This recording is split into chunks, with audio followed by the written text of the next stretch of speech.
સોલા પોલીસના કોન્સ્ટેબલ લક્ષ્મણ મોરી વતી લાંચ લેવા આવેલા વચેટિયાને એસીબીએ રંગે હાથ ઝડપી લીધો છે। આપ જોઈ રહ્યા છો નવું દ્રષ્ટિકોણ ન્યૂઝ, સત્યની સાથે હું છું કાળીદાસ પરમાર। એક નજર આજના મુખ્ય સમાચાર પર। સોલા પોલીસના કોન્સ્ટેબલ વતી લાંચ લેવા આવેલા વચેટિયાને એસીબીએ રંગે હાથ ઝડપી પાડ્યો છે। ઘટનાની વિગતો મુજબ સોલા પોલીસ સ્ટેશનના નાણાકીય છેતરપિંડીના એક ગુનામાં આરોપીની ધરપકડ કરી તેને સાબરમતી જેલ મોકલી દેવામાં આવ્યો હતો।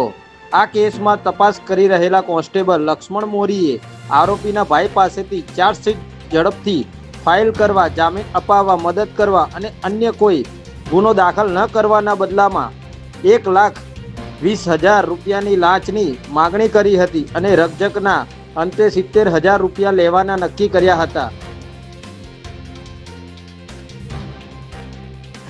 આ સોદાબાજીના ભાગરૂપે આરોપીના ભાઈએ અગાઉ 20,000 વચેટિયા બ્રિજેશ શ્રીમાળીને ચૂકવી દીધા હતા, પરંતુ ફરિયાદી બાકીના 50,000 આપવા માંગતા ન હોવાથી તેઓએ એસીબીનો સંપર્ક કરી ફરિયાદ આપતા એસીબીએ સરખેજ સર્કલ નજીક આવેલા ઉપસરપંચ ટી સ્ટોલ પર લાંચનું છટકું ગોઠવ્યું હતું અને કોન્સ્ટેબલ લક્ષ્મણ મોરી વતી લાંચની રકમ લેવા આવેલા વચેટિયા બ્રિજેશ શ્રીમાળીને લાંચની રકમ સ્વીકારતા રંગે હાથ ઝડપી પાડ્યો હતો। આ કાર્યવાહીની ગંધ આવી જતા મુખ્ય આરોપી કોન્સ્ટેબલ લક્ષ્મણ મોરી નાસી છૂટવામાં સફળ રહ્યો હતો, ત્યારે એસીબીએ વચેટિયા વિરુદ્ધ કાર્યવાહી કરી ફરાર કોન્સ્ટેબલને પકડવા માટે ચક્રો ગતિમાન કર્યા છે।